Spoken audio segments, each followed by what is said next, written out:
Sir எந்தெந்த தொகுதியில் போட்டியிட முடிவு செஞ்சிருக்கீங்க? இல்ல தொகுதியை பொறுத்த வரைக்கும் நீங்க ஏற்கனவே நான் அறிவிச்ச மாதிரி நாங்க எங்க இயக்கத்தில் அறிவிச்ச மாதிரி 4 தொகுதிகள் ஒதுக்கி இருக்கிறாங்க. எந்தெந்த தொகுதியிலுங்கிறது மற்ற இயக்கங்களோட அந்த எண்ணிக்கை முடிவு செய்யப்பட்டு அதுக்கப்புறம் தான் அது எந்தெந்த தொகுதியில் எந்தெந்த இயக்கங்களுக்கு பேசுவாங்க. இதுவரைக்கும் அந்த மாதிரி எந்தெந்த தொகுதிகளை நாங்களும் சொல்லல, அவங்களும் அது சொல்லல. அடுத்து பிற இயக்கங்கள் நீங்க நிறைய இயக்கங்கள் இதுக்கு இந்த கூட்டத்தில் சேர்ந்திருக்கிறாங்க. ஒவ்வொரு இயக்கத்துக்கும் எவ்வளவு தொகுதிகள் முடிவு செய்யப்பட்டு அதற்கு பிறகு உடன்பாடு ஏற்பட்ட பிறகு அந்தந்த இயக்கங்களுக்கு எந்தெந்த தொகுதிங்கிறது முடிவு தெரிவிக்கப்படும். நீங்க உங்களுடைய பத்திரிகைகளுக்கு கண்டிப்பா நான் தெரிஞ்சுப்பட்டு சொல்றேன். இல்ல நீங்க திருச்சி நாடாளுமன்ற தொகுதியில ஏதாவது ஒரு தொகுதி கிடைச்சா எனக்கு சந்தோஷம் தான். கூடுதலா என்ன எனக்கு என்ன மக்களுக்கு திருச்சி என்னுடைய தொகுதி மக்களுக்கு செய்யக்கூடிய ஒரு வாய்ப்பு எனக்கு கிடைக்கும். அதன் அடிப்படையில் என்னன்னா நாங்க தொகுதி கேட்கறது என்னன்னா அதன் அடிப்படையில் எனக்கு ஆசை.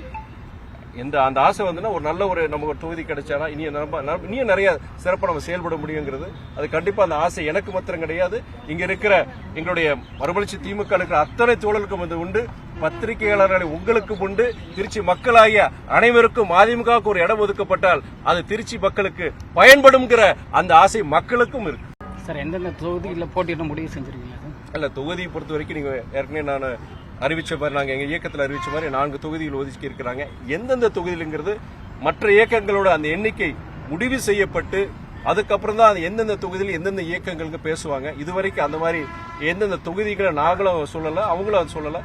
அடுத்து பிற இயக்கங்கள் நீங்க நிறைய இயக்கங்கள் இதுக்கு இந்த கூட்டத்தில் சேர்ந்திருக்கிறாங்க. ஒவ்வொரு இயக்கத்துக்கும் எவ்வளவு தொகுதிகள் முடிவு செய்யப்பட்டு அதற்கு பிறகு உடன்பாடு ஏற்பட்ட பிறகு அந்தந்த இயக்கங்களுக்கு எந்தெந்த தொகுதிங்கிறது முடிவு தெரிவிக்கப்படும்.